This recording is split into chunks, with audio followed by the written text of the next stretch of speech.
जय हिंद साथियों, मैं रंजीत कुशवाहा प्रचंड अकेडमी के यूट्यूब चैनल पर आप सभी का स्वागत है।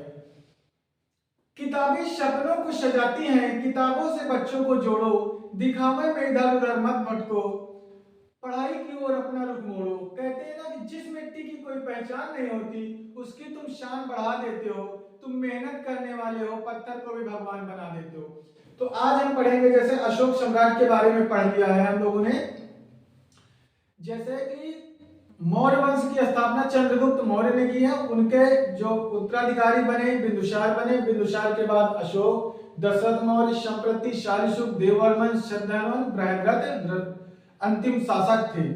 तो हमने अशोक के बारे में पढ़ा कि अशोक का जन्म कहाँ हुआ, कैसे राजा बने।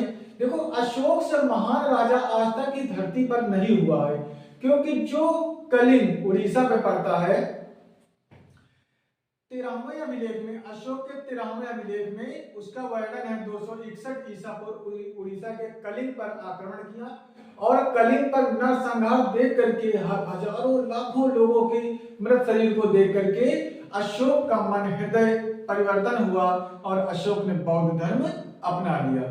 बौद्ध धर्म की शिक्षा उपगुप्त से ली। तो ऐसे करके अशोक के बारे में हमने पढ़ा। तो अब अशोक के अभिलेखों के बारे में हम पढ़ लेंगे। अशोक, जैसे कहते हैं इन हाथों ने हथियार छोड़े हैं, चलाना नहीं भूले। तो अशोक सम्राट जब तक जीवित रहे, आस पड़ोस के देश के राजाओं तक की हिम्मत नहीं थी कि अशोक पर आक्रमण कर दें। तो साथियों, अशोक के अभिलेख के बारे में हम पढ़ लेंगे।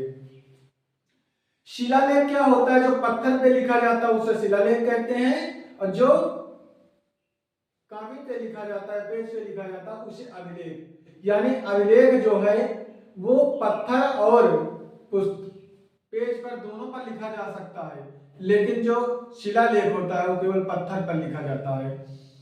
तो अशोक के अभिलेख को हम जानेंगे कि कौन से इनके चतुर्दश अभिलेख हैं और अभिलेख में क्या क्या चीजें बताई अशोक सम्राट ने। महान सम्राट अशोक मौर्य वंश के शासक के रूप में जाने गए। अशोक राजा बनने के पहले अपने 99 भाइयों की हत्या करके शासक बने। जैसे जब बिंदुसार के समय में तक्षशिला में विद्रोह हो जाता है, तो तक्षशिला के विद्रोह को सम्राट अशोक जाकर के दबा देते हैं, उस विद्रोह को। उसके बाद 261 ईसा पूर्व राज्याभिषेक के 8 वर्ष बाद 261 ईसा पूर्व कलिंग पर आक्रमण करते हैं और कलिंग की राजधानी तौशाली पर कब्जा कर लेते हैं। तो कलिंग के बारे में जाने हैं, वैसे अभिलेखों के बारे में अशोक सम्राट को पढ़ लेंगे। तो प्रथम शिलालेख क्या कहता है? अशोक ने कहा अहिंसा पर बल दिया, अहिंसा पर बल दिया और पशु बल की निंदा की, यानी कि अहिंसा न करें और पशु बल की भी निंदा की, यानी पशुओं को, जीवों की भी हत्या न की जाए। पहला शिलालेख है। दूसरा शिलालेख में कहा मनुष्य के साथ पशु चिकित्सा का भी ध्यान रखा जाए, यानी जीव जंतु पशुओं का भी ध्यान रखा जाए, उनका भी इलाज हो, यानी पशु चिकित्सा का भी चर्चा की। अब उसके बाद तीसरा शिलालेख आता है। अशोक का तीसरा शिलालेख क्या कहता? इसमें 3 अधिकारियों की चर्चा है। 3 अधिकारी कौन है? राजुक, युक्तक और प्रदेशक। 3 अधिकारियों की चर्चा है। इनका कार्य क्या है? जो धम्म के प्रचार के लिए नियुक्त किए गए थे। किसके प्रचार के लिए? अशोक के जो धम्म का प्रचार करने के लिए। अब अशोक का चौथा शिलालेख क्या है? इसमें भौरी घोष, भौरी घोष का मतलब है युद्ध। युद्ध के भौरी घोष के स्थान पर इन्होंने धम्म यानी धम्म घोष का यानी बौद्ध नीति की चर्चा की। कहने का मतलब यह है साथियों कि भौरी घोष यानी युद्ध के स्थान पर इन्होंने धम्म घोष या बौद्ध नीति की चर्चा की। इसके बाद 5वां शिलालेख देखेंगे। इसमें धम्म महामात्रा नामक अधिकारी की चर्चा है। धम्म महामात्रा नामक अधिकारी की चर्चा है, जो क्या करता था? जीवन, जो धार्मिक जीवन की देखरेख करता था। 5वां शिलालेख में धम्म महामात्रा नामक अधिकारी की चर्चा है, जो धार्मिक जीवन की देखरेख करता था। अब आ जाइए 6वें शिलालेख में। अशोक का 6वां शिलालेख कहता है, इसमें अशोक ने कहा मेरा अधिकारी, अशोक ने कहा मेरा अधिकारी जन कल्याण के लिए जब चाहे मुझसे मिल सकता है, वार्ता कर सकता है, बात कर सकता है। जन कल्याण के लिए, जनता के कल्याण के लिए जब चाहे तब हमसे मिल सकता है, अशोक सम्राट ने कहा। शतवां शिलालेख क्या है? विभिन्न धर्मों के आपसी समन्वय की बात की गई। जितने भी विभिन्न धर्म हैं उनके आपसी समन्वय की बात की गई किस शिलालेख में? सातवें शिलालेख में। अब साथियों आठवां शिलालेख क्या कहता है? अशोक का आठवां शिलालेख, इसमें अशोक की धम्म यात्रा की चर्चा है। अशोक की धम्म यात्रा की चर्चा किस शिलालेख में है? तो आठवें शिलालेख में। जो राज्याभिषेक के 8वें वर्ष से शुरू होती है और 10वें वर्ष गया गए अशोक और 20वें वर्ष लुम्बिनी गए। कहां पर गए? 10वें वर्ष गया और 20वें वर्ष लुम्बिनी गए और 8वें वर्ष के बाद से इनकी इनका धम्म यात्रा की चर्चा है। अशोक की धम्म यात्रा की चर्चा 8वें वर्ष से शुरू होती है, राज्याभिषेक के 8वें वर्ष से। 10वें वर्ष गया गए, 20वें वर्ष लुम्बिनी गए। साथियों 9वां अभिलेख क्या कहता है? 9वां अभिलेख कहता है सच्ची भेंट व शिष्टाचारों की बात करती है। सच्ची भेंट व शिष्टाचारों की बात करता है। कौन सा अभिलेख? 9वां अभिलेख।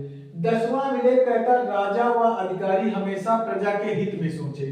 राजा हो या अधिकारी हो हमेशा प्रजा के हित में सोचे, अशोक ने कहा।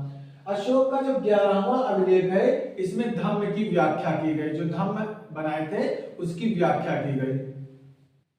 12वां अभिलेख कहता है इसमें स्त्रियों की स्थिति की सुधार के लिए स्त्री महामात्रा नामक अधिकारी की चर्चा है। 12वें अभिलेख में क्या कहा गया? स्त्रियों की स्थिति में सुधार के लिए स्त्री महामात्रा नामक अधिकारी की चर्चा है।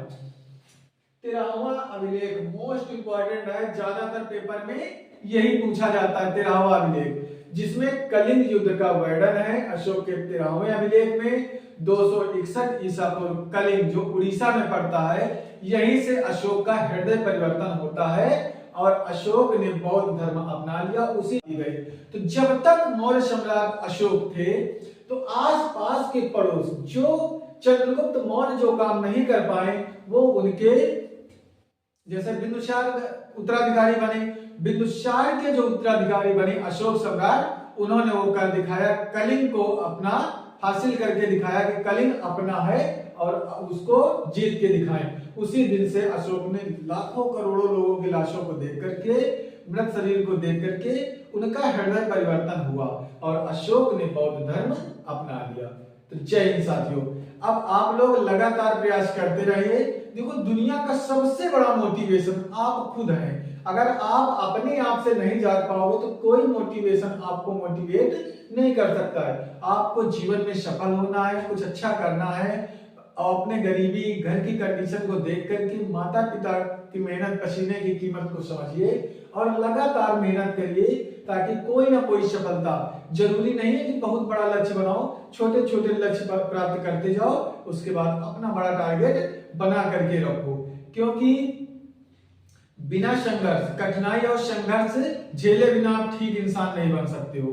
अगर जीवन में आपको सब कुछ मिल गया तो आप खुद ठीक इंसान नहीं बन पाओगे। धन दौलत तो विरासत में मिल सकती है लेकिन पहचान अपने दम पे बनानी पड़ती। जिद चाहिए जीतने के लिए, हारने के लिए डर ही काफी है। मिडिल क्लास के लोग राजा बनने के लिए पैदा ही होते हैं। पतझड़ हुए बिना पेड़ों पर नए पत्ते नहीं आते, कठिनाई और संघर्ष है बिना अच्छे दिन नहीं आते। वक्त से लड़कर जो नसीब बदल दे, इंसान वही जो अपनी तकदीर बदल दे। कल क्या होगा कभी मत सोचो, क्या पता कल वक्त अपनी तस्वीर बदल दे।